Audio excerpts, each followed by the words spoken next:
Welcome. In this video I'm going to be taking a look at this Kissarex intelligent hand tilt zoom camera. So this was provided to me by the distributor, but they're not compensating me for this video and they're not reviewing it before I post it. If you find this video helpful, I'll put a link to this on Amazon in the description, and if you use that link it helps me out a little bit and doesn't cost you anything extra.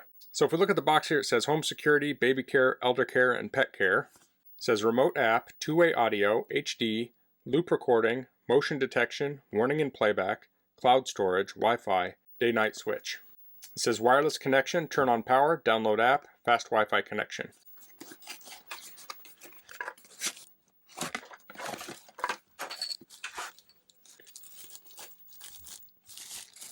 Okay, so here's the camera. I put a little masking tape over the QR code on the side. So we have an antenna in the back. It does have Ethernet, so you can plug this into an Ethernet cable. If you don't have a good Wi-Fi signal, or if you have Ethernet available, you might as well use it. It came with a power adapter, and it's 5 volts at 200 milliamps, or 2 amps. It has a USB-A to micro USB cable. This cable's around 5 foot long. Then we have 2 mounting screws, and those look like they go in this plate here. So you would screw this plate to something, and then this would go in here, and it looks like it turns maybe a quarter turn, and that locks it in. So you could mount this on a table. You could mount it probably on a wall. You could mount it on a ceiling. This does also have a tripod mount. It looks like a 1/4-20 tripod mount. So you can mount this on a tripod or a clamp. Like I have this clamp here. I could thread this in there, and then I could clamp this to something. So looking at the instructions here, it says it's photosensitive, so it must be a photosensor. It has an indicator light on the front, has a microphone, camera lens. It says TF slot. So I'm guessing when we turn this on, this will tip up and we could put the TF card. TF card you see a lot on products like this. It's in micro SD card is what it's talking about. Has a loudspeaker. I think that might be what those vents are for. It says it supports cards from 8 to 32 gigabytes. Please initialize firstly. The Ethernet port is 10/100. Okay, so it says you can't set this up on wired. You need to set up on Wi-Fi and then you can use it on wired after that. And while it is only 10/100 megabit, this isn't going to use gigabit speeds. It doesn't need gigabit. So it has a QR code to download the app. So it has instructions here on setting things up. So I'm going to plug this in. I'll get my iPad out and we'll set it up on there. Okay, so I have this QR code for downloading the app, and I'll open up the photo app on my iPad. And it will find that. I'll tap on it. It will take me to Safari. Now it says download the free app for iOS and Android. I'll tap on that.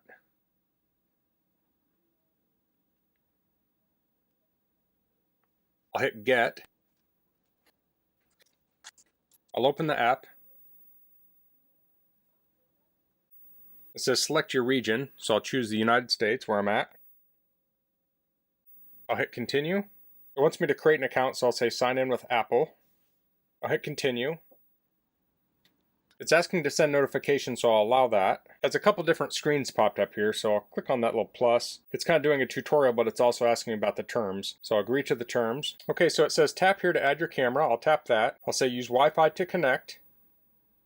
It says wait 20 seconds until you hear a 2-tone sequence.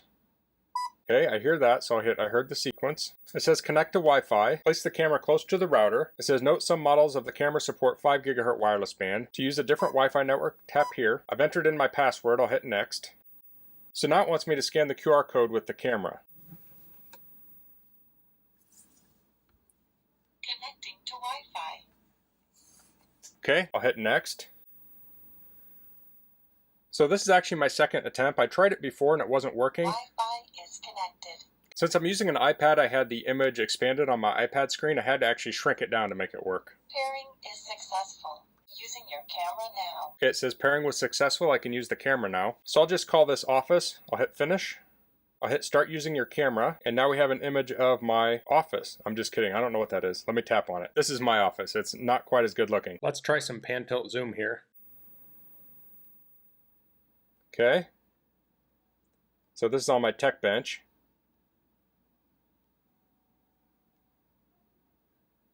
So I can scroll around. So I can also zoom in. And of course it's a digital zoom. in something in this price point, you're not going to find an optical zoom. So I just wanted to record this to give my initial impressions of it, but I'm going to cut the video right now. I'm going to play with this a little bit, learn it, and then I'll come back and we'll check out the features. Okay, so I played around with the app a little bit. So I'm logged into the app. I can tap on the camera icon there, and this will bring up a live view of the camera. So I do want to say this is outside right now, but this is not an outside camera. It's a very nice day out right now. There's not a lot of humidity. It's not raining. And I just put it outside for demonstration because I needed a place to shoot a video. So I can use the controller at the bottom here to move around. So I can go left, I can go right, and then I can go up and down. So I'll go up, we have the sky there, then I can go down.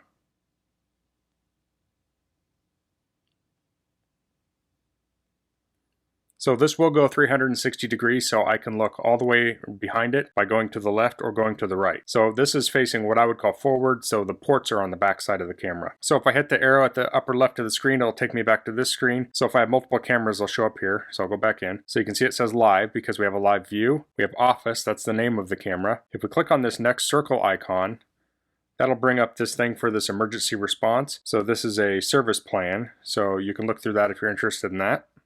And we have 180 degrees, so if I hit that, that will flip it upside down. So the reason you might want to do that is if you have this mounted on a ceiling, you want to flip it 180 degrees so the image is correct. The next icon, this little bolt, is the settings. Here you can turn the camera on or off. You can change the camera name. We have camera settings here. This is the image rotation, so that sets it to 180 degrees. We have lens distortion correction, so that's turned on currently. It says camera microphone, so the microphone is turned on the camera. We have time zone, so I set that up when I set it up. I have mine to central. Motion tracking, there's just on off for that. I haven't really played around with that feature yet. Call mode is intercom or hands-free. So with intercom, one side could talk at a time. With hands-free, you can talk simultaneously. So I'll hit OK there, and then we have current version up to date.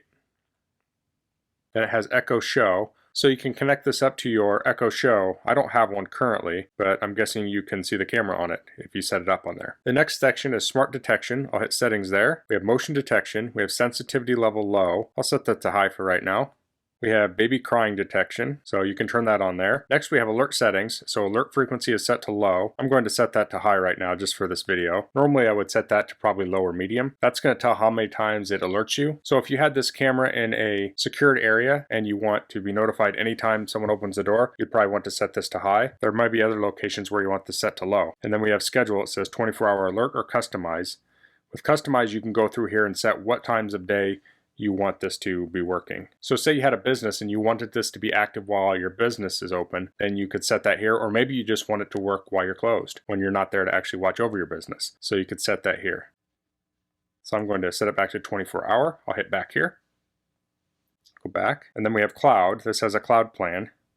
So you can read through this if you're interested in the cloud service. They have a plus membership and a standard membership. You can do yearly or monthly, and it looks like you can get 7 free days. Then we have security pin protection. So you can enter a pin here if you want to pin protect your camera. For storage, it says memory card recording method. So I put a micro SD card in here. It's a 32 gigabyte high endurance card, and that goes in the camera head. So you can use those controls to tilt the head up, and then you can insert the micro SD card. So when this is turned on, it's going to use motion detection. When it's off, it's going to record everything. So I have this turned on right now because I just want motion detection. And then it says memory card in good condition. I've used 1.73% of this 32 gigabyte card. And there's also an option that says format storage card. So I could do that, and it formatted the card. Okay, we're back to where we were. And I didn't have anything on there. If you format the card, you're going to erase everything you have on it. I'll go back into settings here. Info tells us which Wi-Fi network we're connected to, and connectivity tests your network connectivity. For notifications, we have videos and photos. It says include videos, photos, and activity alert through Yi secured cloud service. So I'll go back one here. So I've shown pan and tilt. This has zoom also, but it's a digital zoom. So, you know, it's not going to be perfect for, you know, zooming in on a lot of detail. On the lower left here, we have this auto, and that's for our quality level. So we can change that to SD, or we can change it to HD. And if you want it to go to auto, you just tap it again when it's on HD or SD, and you can hit auto. Then we have this little signal down in the bottom. I think that's the Wi-Fi signal. So on our controller here to the bottom left of that, we have this panorama button. So if I tap that, that will take a panorama of the scene. If I want to take a picture of the scene, I can hit the little crop marks there, and that will take a picture, and it will store it in my photo album on my phone.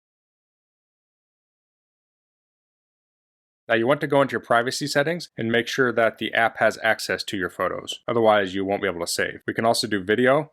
So I can tap on the little video icon on the bottom left, and that will record video. Tap it again to stop. So if I go to the Photos app on my device now, you can see the photo I took, and then here's the video I shot.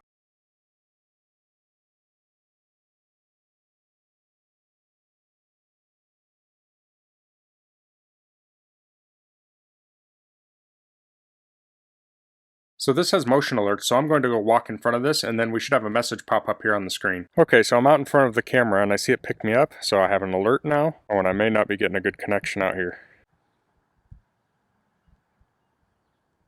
There we go. So it was motion tracking me. Yeah, it is. So when I'm moving, it's tracking where I am. That's a pretty cool feature.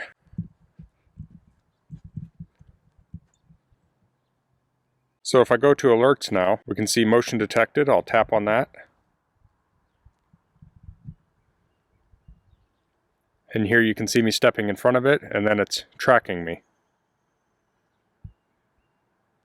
So it has a note here, it says activate premium cloud service and view more than 6 seconds. So it looks like it recorded 10 seconds. Maybe that should say 10 seconds instead of 6 seconds, I'm not real sure. So I can hit download here or just keep it stored on the card. And then if I click on activity, this will have a timeline. So in the middle of the screen here, we have the little cloud icon. So if you're using the cloud service, you'd click on that. I want to use the micro SD card. And then you can see a timeline of activity. Of course, I formatted the card so there's not anything else on here. But you could see all of the activity on the timeline here. And you can zoom in on that too. So I just pinched and widened that out. So if you have a lot of narrow lines here, you can widen that out so it's easier to select them. So I can also enlarge the screen here. I'll hit the expand here, and then I'll turn my device sideways, and I have the wide angle view of this also. I can tap on the screen, and I have my other settings here, so I can still do my pan tilt zoom, and I can change the resolution. Okay, so I wanted to shoot a short clip here. I wanted to demonstrate two different parts of this. So I'm currently on my cell phone connecting over the cellular network, so I'm on an LTE network, and you can see I can pan and tilt here, and I'm also showing this in the dark. So it's not pitch black in here, but it's dark enough that you wouldn't be able to read anything on a piece of paper. So you can see there's a spotlight on here. It's like a flashlight. There's some kind of cable. Let me move the camera. There we go. So you can see the wall here. You can see the ceiling. If I go to the right, I have my 3D printer here. So I'm controlling this over the cellular network, and it's going quite fast. It's very usable. Now this could use up your data, depending on what kind of data plan you have. So on the left here where it says auto, it's probably best to switch that to SD.